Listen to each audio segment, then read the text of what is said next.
So, how do you register for GCash? Hindi ka pa registered GCash. Grabe ako, GCash registered ako. You should register kasi pupunta tayong Boracay. So, punta ka dito sa Globe prepaid menu ng cellphone mo. Tapos makita mo doon, ayun o, it's GCash.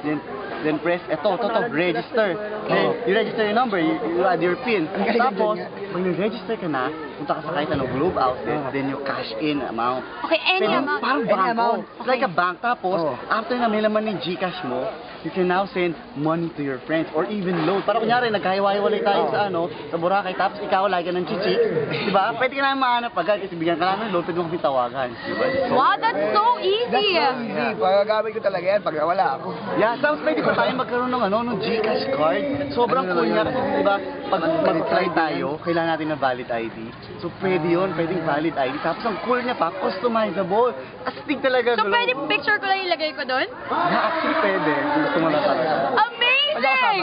Amazing talaga. Thank you, Globe.